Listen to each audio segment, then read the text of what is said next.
Na sombra do mal, serial killer. Ele sorria, aquele sorriso leve, quase contido, que transmite uma sensação incômoda de tranquilidade. Era o tipo de homem que passava despercebido. O vizinho solitário do fim do corredor, que sempre respondia com um bom dia baixo e recolhia suas correspondências com calma. Vestia roupas neutras, discretas, sem nada que chamasse a atenção. Pagava as contas em dia, mantinha a casa limpa, evitava festas, não causava problemas. Para a maioria era invisível. Para alguns, até simpático. Mas havia algo ali, uma espécie de silêncio denso em torno dele, um campo invisível que afastava olhares mais demorados, como se instintivamente as pessoas soubessem que havia algo fora do lugar. A rua em que ele morava era velha, dessas que ficam esquecidas no centro de cidades grandes. Casas antigas, com muros altos, janelas de madeira, grades enferrujadas. Durante o dia, o bairro parecia sonolento. À noite, ganhava uma nova forma. As luzes dos postes piscavam com frequência. O som dos trens ao longe parecia mais alto. As sombras, mais espessas. Foi nesse ambiente, entre a normalidade e o desconforto, que ele se estabeleceu. E ali, em silêncio, começou a construir o cenário onde cometeria atos que fariam qualquer mente sã estremecer. Mas ninguém viu. Ninguém quis ver. Ninguém suspeita do invisível. É isso que torna essa história tão perturbadora. Não é o sangue. Não são os detalhes dos crimes. É o fato de que tudo aconteceu debaixo do nariz de todos, durante anos, sem que ninguém percebesse. Ou talvez tenham percebido e simplesmente ignorado. Ele costumava andar com as mãos cruzadas atrás das costas. Os vizinhos diziam que era educado, mas um pouco retraído. Outros evitavam contato. Diziam que havia algo estranho em seu olhar, um tipo de vazio, como se ele estivesse sempre observando algo que os outros não podiam ver. Certa vez, uma moradora comentou que ouviu barulhos vindos da casa dele, sons metálicos, arrastados, e algo que parecia um choro abafado. Pensou em chamar a polícia, mas não chamou. Era mais fácil acreditar que era a televisão, ou um encanamento antigo. Ele morava sozinho. Ninguém sabia muito sobre o passado dele, nem mesmo o nome completo. Usava um sobrenome que parecia falso. Não tinha familiares por perto, não recebia visitas. Raramente saía à noite, mas estava sempre lá. Às vezes, observando pela janela. Outras, sentado na varanda, olhando o vazio como se esperasse alguma coisa acontecer. Os primeiros desaparecimentos começaram discretos. Uma moça do bairro vizinho, um entregador que nunca voltou, um adolescente que fugiu de casa. Casos desconexos, espalhados, que nunca foram ligados oficialmente. Até hoje ninguém consegue afirmar com certeza quantas pessoas passaram pelas mãos dele. Só se sabe que, quando a casa foi invadida, encontraram coisas que não deveriam existir. Registros, fragmentos, objetos que não deveriam estar em nenhum lugar. Mas antes disso, havia apenas o silêncio. É difícil aceitar que o mal possa existir disfarçado de gentileza. Que o rosto que sorri para você na escada do prédio possa ser o mesmo que causou dor inimaginável a alguém horas antes. Mas é isso que essa história vai revelar. Como o mal, muitas vezes, não grita, não corre, não faz alarde. Ele caminha devagar. Se instala onde ninguém olha. Se esconde nos gestos mais banais. No bom dia automático. No aceno da varanda. No som do portão sendo trancado todas as noites. Essa não é uma história sobre monstros. É uma história sobre o que acontece quando as pessoas decidem não enxergar. Quando o desconforto é sufocado pela conveniência. Quando o instinto é abafado pela polidez. E quando a aparência de normalidade é suficiente para acalmar qualquer suspeita. Você saberia reconhecer o mal se ele vivesse ao seu lado? Saberia identificar os sinais? Teria coragem de olhar mais de uma vez para aquele vizinho silencioso que nunca sorri com os olhos, mas sempre com os lábios? Quantos assim vivem hoje, caminhando pelas ruas da sua cidade, sentando ao seu lado no metrô, olhando você do outro lado da calçada? A maioria das pessoas prefere não pensar nisso. É mais confortável imaginar que os assassinos estão distantes, com rostos distorcidos e olhos injetados, que o mal tem uma aparência grotesca, mas a verdade é que ele é discreto, preciso, calculado e às vezes muito, muito educado. Essa é a história de um homem que viveu nas sombras, não nas sombras do escuro, mas nas sombras da percepção.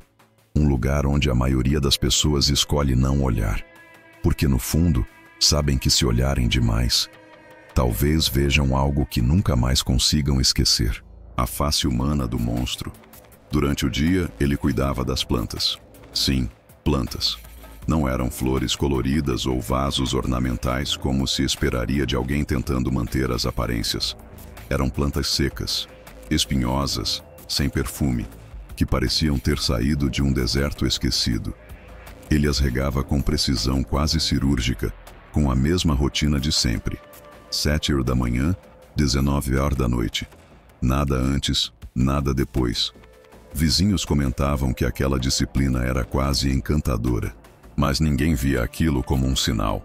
A constância obsessiva, o controle exagerado, o isolamento voluntário, tudo era interpretado como peculiaridade, um traço de personalidade, algo excêntrico, nada mais. Ele trabalhava em casa, era técnico em eletrônica, montava peças para uma empresa terceirizada. O som das ferramentas era constante, mas nunca alto o bastante para incomodar. Ele sabia disso. Media o volume, controlava os horários, não deixava rastros. Por fora, era meticuloso. Por dentro, acumulava ruídos que ninguém mais ouvia. Havia uma janela em sua sala que dava para a rua principal, sempre fechada. Cortinas grossas, presas com grampos, para que nem mesmo uma fresta deixasse passar luz. À noite, as luzes da casa eram amareladas, antigas, como se ele tivesse parado no tempo. Usava lâmpadas fracas propositalmente. Queria que tudo ali dentro parecesse insosso, apagado, morto. Era seu teatro silencioso. Cada detalhe meticulosamente encenado para manter sua invisibilidade. No mercadinho do bairro, era educado. Olhava nos olhos, sorria, agradecia. Nunca reclamava, mesmo quando recebia troco errado. Uma vez, um dos atendentes mais jovens comentou que ele sempre pagava em dinheiro, notas limpas, dobradas do mesmo jeito. Outro disse que sua sacola nunca tinha itens frescos. Comprava o mesmo tipo de pão, enlatados, arroz, sabão em barra, e só. Durante anos, repetiu esse padrão sem nunca quebrá-lo. Era como se ele tivesse montado uma simulação de vida. Como se soubesse exatamente o que era esperado de alguém comum e executasse isso com perfeição. Mas a ausência de laços era gritante. Nunca ligava para ninguém. Nunca recebia chamadas. O telefone fixo da casa tocava raramente, e quando tocava, ele deixava tocar. Nunca havia vozes vindas de dentro, nenhuma risada, nenhuma discussão. Era um espaço morto. No entanto, havia um quarto que ninguém via. Um cômodo onde a porta permanecia trancada 24 horas por dia. Algumas crianças da rua diziam que o haviam visto carregando uma caixa de madeira pesada para dentro do tal quarto. Outros achavam que era apenas um velho acumulador. Ninguém perguntou. Aquilo não dizia respeito a ninguém. Cada um com sua vida. Cada um com seus segredos. Era isso que diziam. Alguns relatos posteriores revelaram que durante a madrugada ele saía, com passos lentos, roupas escuras, e sempre voltava antes das 5. Silencioso, eficiente. Um dos moradores chegou a vê-lo lavando a calçada com alvejante e achou estranho. Mas não comentou. Parecia paranoia. Ele é só organizado, pensou. Nada demais. Nos dias de chuva, ele ficava mais tempo sentado na varanda, observando as gotas baterem na calha. Às vezes murmurava para si mesmo, palavras soltas, como se estivesse reescrevendo algo que já viveu, criando versões, refazendo cenas. O problema é que ninguém presta atenção em quem não faz barulho, e ele sabia disso. A vizinha da casa em frente contou que o viu, uma vez, enterrando algo no jardim. Era de madrugada. Ela olhou pela fresta da cortina e viu a terra sendo movida lentamente. Parecia um saco grande, pesado, mas ela desviou o olhar. Quis esquecer. Deve ter sido lixo, repetia para si mesma. Só lixo. Mas ela sabia que não era. É preciso entender uma coisa. Ele não era uma caricatura. Não tinha olhar maníaco. Nem falava sozinho pelas ruas. Não ameaçava, não esbravejava, não gritava. Ele era gentil, controlado, frio, mas cortês. Um silêncio elegante. E é isso que assusta, porque não há como se proteger do que não se mostra. Essa face humana do monstro é a mais perigosa, porque ela engana, ela se adapta, ela imita. Ele era a simulação perfeita de uma pessoa comum, e cada gesto seu era um passo milimétrico dentro de um plano que só ele conhecia. Até que alguém notasse, se notasse, porque ele sabia, quanto mais normal parecer, menos suspeitas levantaria. E por anos funcionou. O vazio interno. Ele nasceu em um hospital público, em uma madrugada abafada, sem choro, sem gritos, sem registro de nenhuma complicação clínica. Mas algo ali já parecia errado. A enfermeira que o segurou pela primeira vez disse que ele tinha olhos secos. Nenhuma lágrima, nenhuma expressão. Era como segurar um silêncio compacto, denso, num corpo pequeno demais para conter tanto peso. A infância foi marcada por ausências, não de comida nem de abrigo, mas de toque, de afeto.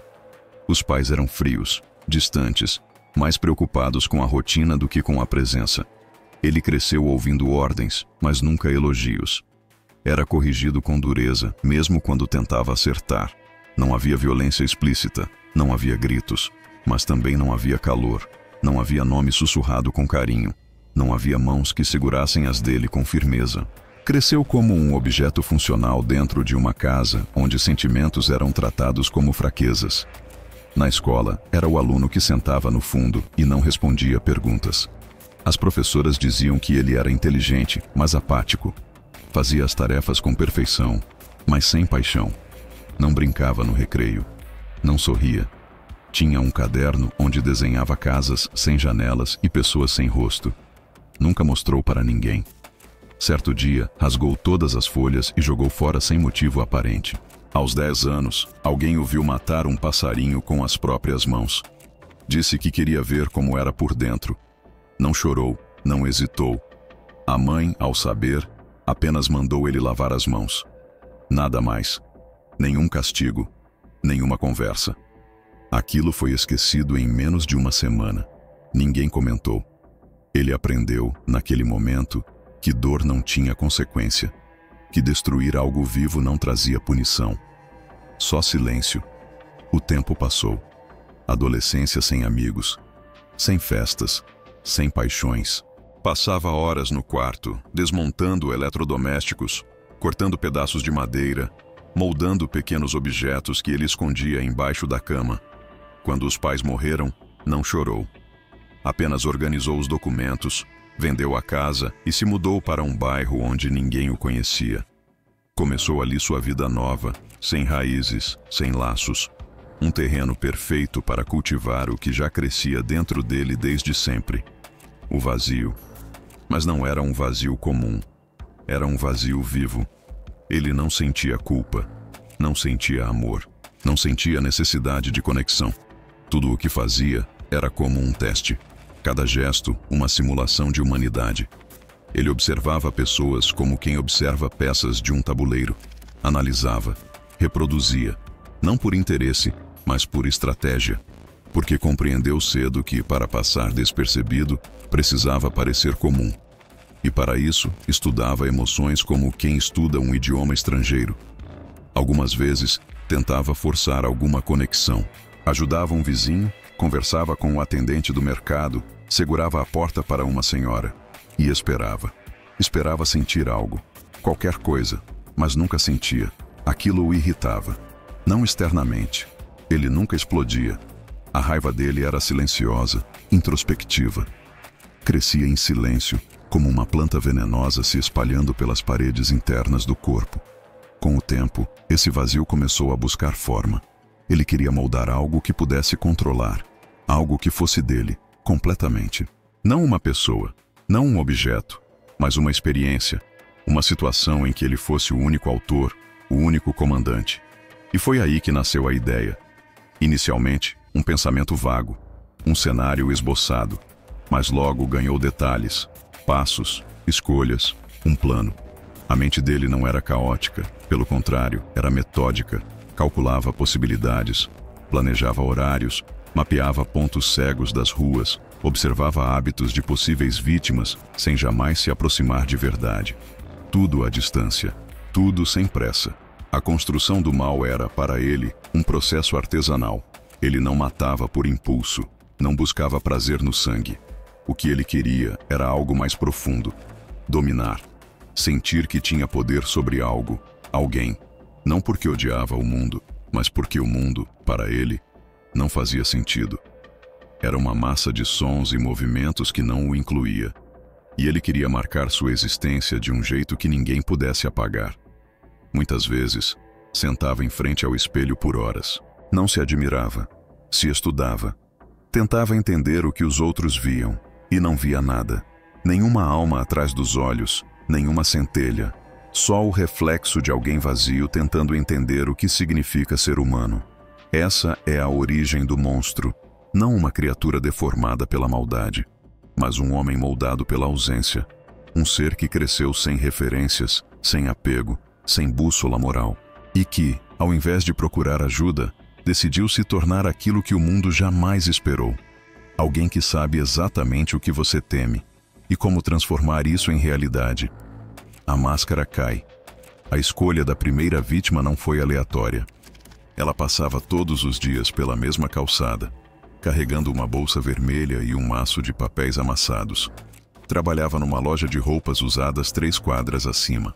Caminhava com pressa, mas sempre olhando para os lados, como se soubesse, em algum nível inconsciente, que algo a observava. Ele anotava havia semanas. Sabia seus horários, o som do salto batendo na calçada, o tempo que levava do ponto de ônibus até o portão do prédio onde morava. O que o atraiu nela não foi a fragilidade, foi a previsibilidade. Ele esperou uma noite nublada, quase sem movimento nas ruas. Vestiu a mesma roupa que usava para podar o jardim. Luvas, botas, casaco velho. Pegou uma caixa de papelão, dessas que acumulava no quarto fechado, e saiu pela porta dos fundos. Andou como sempre andava, com calma, cabeça baixa, passos contidos. O caminho já estava traçado. Ela apareceu no horário previsto, sozinha, carregando a bolsa vermelha. O mesmo padrão, o mesmo destino. Ele a seguiu até uma parte mais escura da rua, onde o poste havia queimado semanas antes. Não falou, não ameaçou, só esperou. Quando ela percebeu, já era tarde. O susto a fez parar. O som do corpo sendo arrastado até a caixa não foi alto, mas ele ouviu. E aquilo ficou gravado. Aquela respiração entrecortada. A tentativa falha de gritar. O choque. A desistência. Nenhuma palavra foi dita. Nenhum nome foi perguntado. Ela desapareceu da rua como se nunca tivesse estado ali. No dia seguinte, o bairro seguiu normalmente. A loja de roupas abriu com meia hora de atraso. Algumas pessoas comentaram. 1 ou 2 tentaram ligar, mas logo assumiram que ela havia faltado por conta própria. Uma amiga disse que ela estava passando por problemas. Deve ter viajado. Um comentário simples, prático, conveniente. E assim, o desaparecimento se transformou em boato. E o boato virou esquecimento. Mas algo havia mudado dentro dele. O ato não o deixou em êxtase. Não houve catarse, mas houve controle. Pela primeira vez, ele havia desenhado uma situação do início ao fim. E aquilo o marcou. Voltou para casa como se voltasse do mercado. Tirou as roupas, dobrou com cuidado. Guardou tudo em uma caixa dentro do armário, com uma etiqueta escrita à mão. Registro 1. Era assim que ele chamava. Registros, não corpos, não mortes, registros. Nos dias seguintes, continuou a rotina como se nada tivesse acontecido. Regava as plantas, ia ao mercado, trocava palavras com o balconista, mas sua mente estava em outro lugar. Reconstituía cada detalhe da noite anterior. A sombra no chão, o som dos passos apressados, o silêncio absoluto logo depois. Repetia mentalmente como um filme. Não por remorso, mas por precisão. Queria memorizar tudo. Queria transformar aquele momento em parte da sua história. A máscara, aos poucos, começou a rachar. Não para o mundo, mas para ele mesmo. Até então, tudo era preparação, observação, simulação. Agora, ele havia cruzado a linha, e não havia retorno. A diferença é que, ao contrário de outros, ele não hesitou, não se arrependeu. Sentia-se mais ele mesmo do que nunca, como se cada pedaço de si tivesse finalmente encontrado o lugar exato. E quando a noite chegava, ele não dormia. Sentava-se no quarto trancado, abaixava as luzes e ouvia, não vozes, não ruídos, mas algo mais profundo, algo que vinha de dentro, um sussurro surdo, uma vibração interna que dizia que aquilo não era o fim, era o começo. E ele sabia que a próxima vez seria diferente, mais eficiente, mais meticulosa, mais pessoal. O bairro não percebeu a ausência prolongada da moça da bolsa vermelha. Com o tempo, um novo inquilino ocupou o apartamento dela. Ninguém perguntou por ela. A loja contratou outra funcionária. A rotina engoliu o fato. E ele compreendeu algo fundamental. O mundo não se importa com os detalhes. E é justamente nos detalhes que o mal se esconde. A partir dali, o que antes era uma simulação virou método. Ele anotava horários, escrevia nomes, desenhava mapas mentais das rotas mais vazias da cidade, criava perfis. Sabia que não podia agir com frequência, mas também não queria esperar demais. O controle estava nas suas mãos, e ele planejava manter cada aspecto sob vigilância total. É nesse ponto que a máscara cai. Não porque ele foi descoberto, mas porque já não havia mais necessidade de fingir para si mesmo. Ele era o que era, e não via nisso um problema. Pelo contrário, considerava-se lúcido, frio, consciente, e isso o tornava mais perigoso do que qualquer imagem que a sociedade cria sobre monstros. Porque ele não era movido por impulso, era movido por escolha. O que ninguém viu. O apartamento do térreo ficava de frente para a calçada. De lá, a dona Carmen via quase tudo o que acontecia na rua.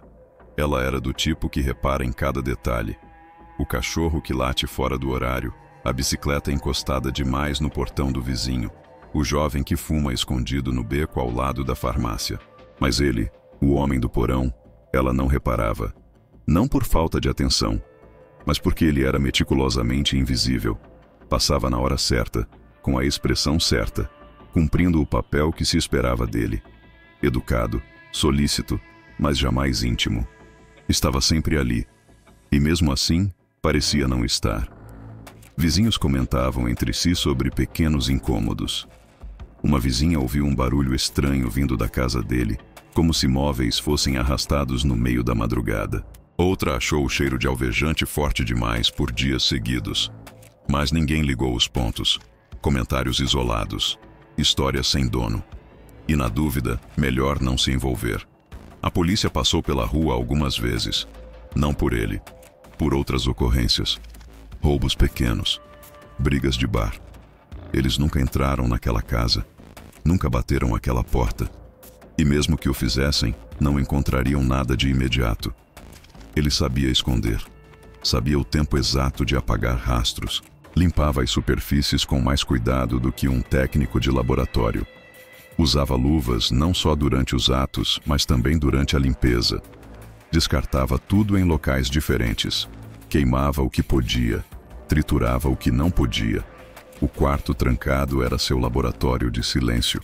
Nenhuma parede era fina o suficiente para deixar escapar um som. Nenhuma janela mostrava o que acontecia ali. Na escola próxima, os alunos comentaram sobre a mulher desaparecida. Alguns disseram que viram ela sendo seguida. Outros juraram que ouviram gritos. Mas ninguém levou a sério. Adolescente inventa história, gosta de mistério. Os adultos riram, mudaram de assunto. Os jornais nem sequer noticiaram. Apenas uma nota pequena em uma página perdida. Jovem desaparecida. Investigação em andamento. E só, sem rosto, sem história, sem urgência. O erro estava em todos. No sistema que não investiga desaparecimentos com a devida seriedade. Na vizinhança que prefere o conforto do silêncio ao risco da verdade. Na cultura que ensina a não se intrometer. Nos olhos que desviam. Nos ouvidos que ignoram. Porque é mais fácil continuar acreditando que nada está errado. Que tudo vai passar. Que alguém, em algum lugar, vai resolver. E enquanto isso ele seguia. Andava pelas ruas como qualquer um. Observava, calculava e esperava.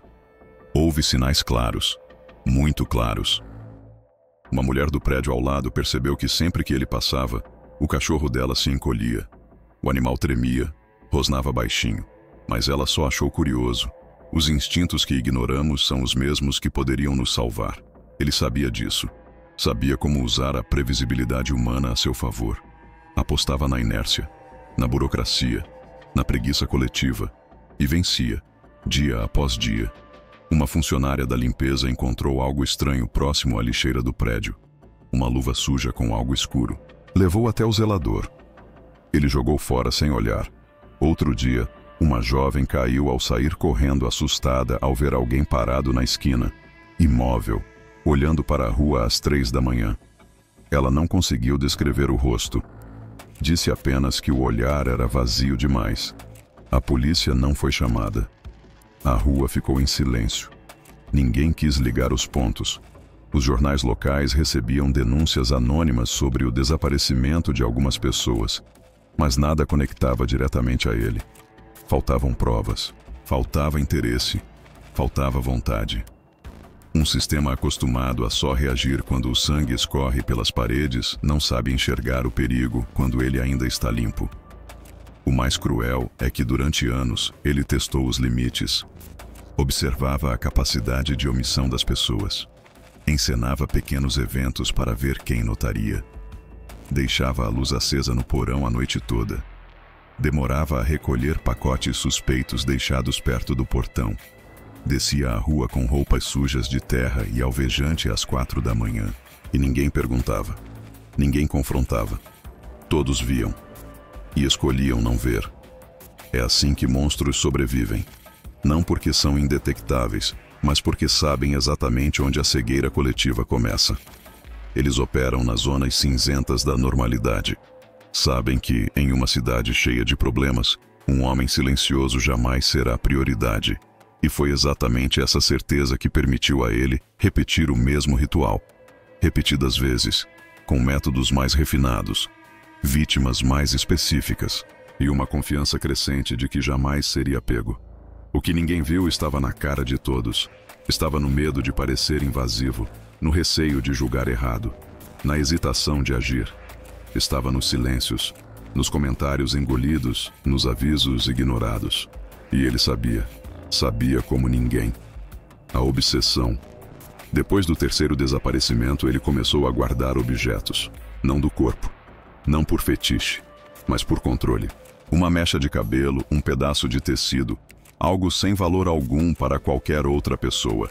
Guardava tudo com etiquetas escritas à mão, datadas com precisão. Criava categorias, fazia anotações. Como um arquivista da própria crueldade. Não havia pressa. Cada novo registro, como chamava, era conquistado com calma, depois de semanas, às vezes meses, de observação. O ritual era sempre o mesmo. A aproximação não era física, mas mental. Ele estudava a rotina, os padrões, os hábitos involuntários da vítima. Queria saber mais do que o endereço. Queria saber a hora que acordava, o que comia, o que deixava de fazer por preguiça, o que repetia por costume. Ele queria prever, dominar, antecipar. Foi nesse período que passou a manter anotações mais extensas. Cadernos escondidos no forro do sofá, entre as paredes do armário embutido, em caixas falsas no depósito da garagem. Escrevia tudo: horários, placas de carros, frases ouvidas por acaso, nomes anotados de listas de presença de cursos aleatórios, rotas alternativas de ônibus. Eram informações aparentemente inúteis, mas que, para ele, formavam o mapa da vulnerabilidade humana. Durante o dia, a vida seguia como antes. As roupas alinhadas, o cabelo curto, o sorriso contido no mercadinho, a educação com os entregadores. Mas à noite, o quarto trancado ganhava vida. Ali ele passava horas analisando os movimentos da cidade, observava câmeras públicas pela internet, estudava horários de funcionamento de locais específicos, calculava tempos de resposta de viaturas, lia fóruns de segurança pública. Estava sempre um passo à frente. E quanto mais sabia, mais queria saber. Começou a modificar objetos do cotidiano. Uma mochila com fundo falso, um casaco com compartimento interno à prova d'água, uma lanterna com filtro de luz vermelha. Tudo artesanal, nada comprado pronto. O controle precisava ser absoluto. A obsessão não era por matar, era por não errar, não ser pego, nunca cometer os deslizes que ele via outros cometerem, porque ele acompanhava tudo. Lê sobre serial killers não para se inspirar, mas para aprender o que não fazer. Chamava isso de estudo de campo. E em sua mente, isso o colocava em outro patamar. Ele não era impulsivo. Era metódico. E isso para ele era um mérito. Começou também a provocar. De maneira sutil. Um dia deixou uma boneca com o cabelo cortado no portão da escola onde uma das vítimas dava aula. Ninguém entendeu o significado. Pensaram que era vandalismo. No outro mês, colou um bilhete sem assinatura no mural de uma praça com a frase: "Alguns se escondem na luz". A foto circulou por grupos de bairro, mas a polícia não investigou. Parecia mais uma brincadeira, mas não era. Era ele testando limites, brincando com a ideia de ser visto sem ser notado. Em outra ocasião, deixou propositalmente pegadas falsas em uma trilha de terra batida próxima à região central. Usou uma bota diferente, maior do que seu tamanho. Criou um padrão para confundir. E conseguiu. Quando um corpo foi encontrado meses depois, os peritos se perderam entre evidências falsas e reais.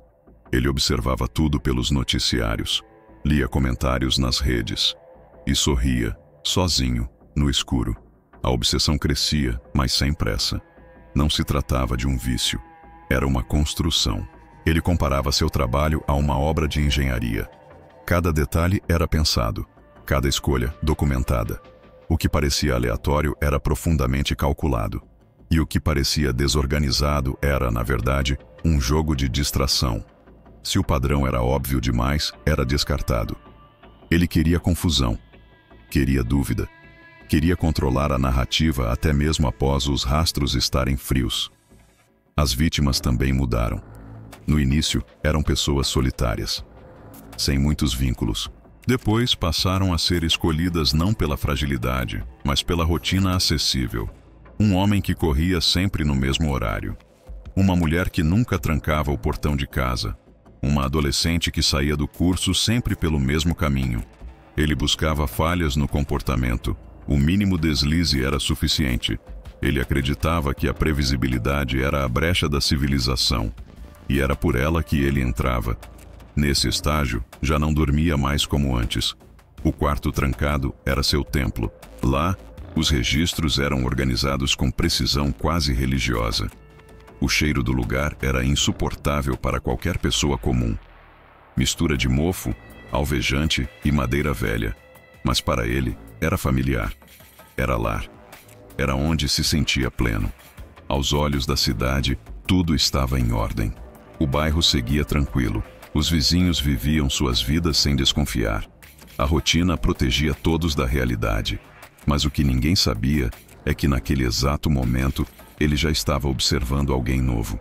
Alguém que ainda sorria despreocupadamente sem imaginar que fazia parte de uma lista. Alguém que acreditava estar seguro porque nada jamais aconteceu naquela rua. Ele sabia. E por isso mesmo, era ali que ele escolheria agir novamente. O colapso. Ele sempre acreditou que não seria pego. Não porque era intocável, mas porque conhecia as falhas humanas melhor do que ninguém. Observava as autoridades, a preguiça burocrática, a pressa em fechar casos sem aprofundar. Observava vizinhos que não se lembravam do que viram na noite anterior. Observava famílias que desistiam de procurar quando a esperança se esvaía. O mundo para ele era lento e desatento. E essa confiança que parecia inabalável foi exatamente o que começou a rachar sua máscara invisível. Naquela noite, o plano era como todos os outros. Ele havia escolhido uma vítima com meses de antecedência.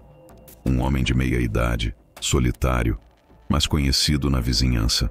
Um detalhe que deveria tê-lo feito recuar, mas a arrogância falou mais alto. A rotina do homem era previsível. Saía sempre às 9 da noite para fumar no portão. Voltava 10 minutos depois. Sempre o mesmo gesto, sempre a mesma cadência. Para ele seria simples, rápido, limpo, mas não foi. O erro começou no tempo. A chuva fina que caía fez o homem atrasar o cigarro. 10 minutos de espera a mais. 10 minutos que pareceram insignificantes, mas que mudaram tudo. Uma vizinha que não costumava sair, abriu a janela para recolher roupas esquecidas no varal. E viu algo. Não o ato completo, mas o suficiente. 2 silhuetas em movimento rápido, um arrasto brusco, um objeto caindo no chão. Ela não gritou, não chamou socorro, ficou paralisada, mas guardou a cena. E dias depois, quando a polícia começou a investigar o desaparecimento do homem, ela não conseguiu mais sustentar o silêncio. Enquanto isso, ele tentava manter sua rotina. Limpou o quintal, descartou os rastros, guardou mais um registro no quarto trancado, mas pela primeira vez, sentiu que algo havia saído do controle. O erro não estava só na testemunha, estava no detalhe. Um objeto esquecido, um relógio de pulso que caiu durante o arrasto e que ele não percebeu.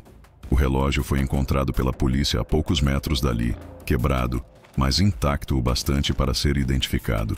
E aquilo foi suficiente para mudar a narrativa.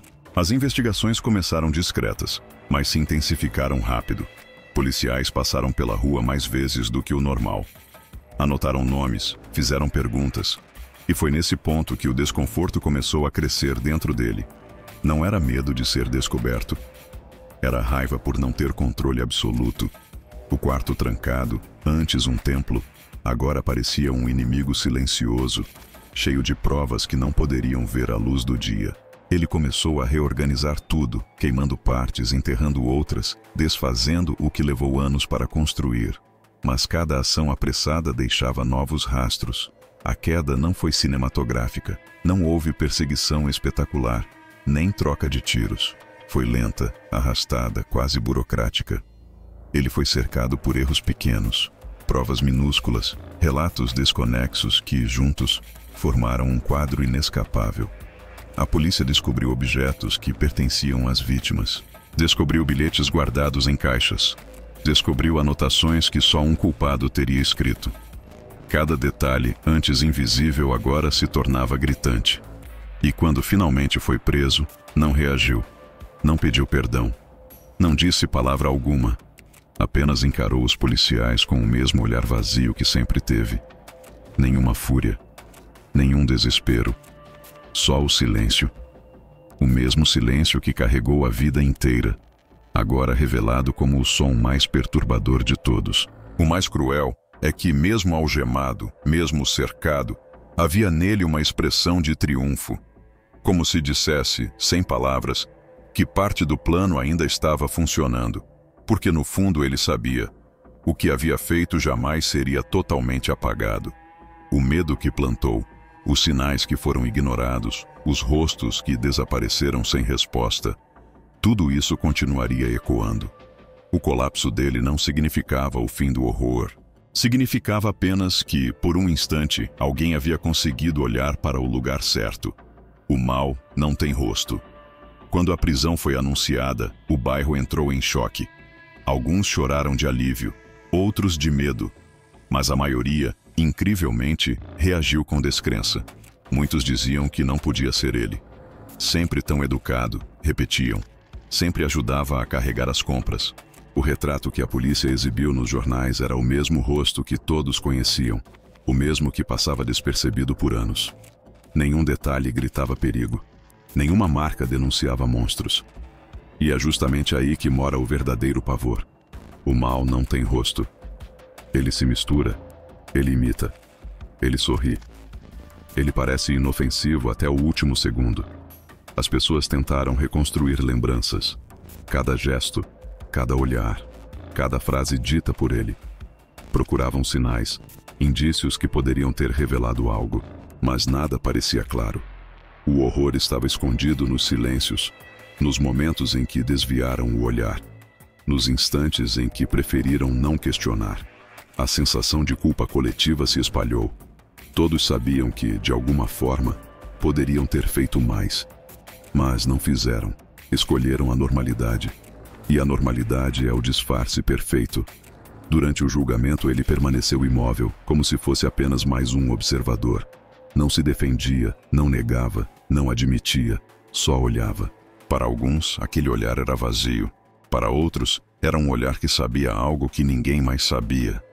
Como se, por trás da máscara fria, houvesse uma convicção inabalável, a de que ele não estava sozinho, de que outros iguais a ele estavam por aí, vivendo nas sombras, esperando o momento certo para agir. E talvez estivesse certo. Os repórteres perguntavam: o que leva alguém a se tornar isso? Alguns especialistas falavam em traumas, ausência de afeto, transtornos de personalidade.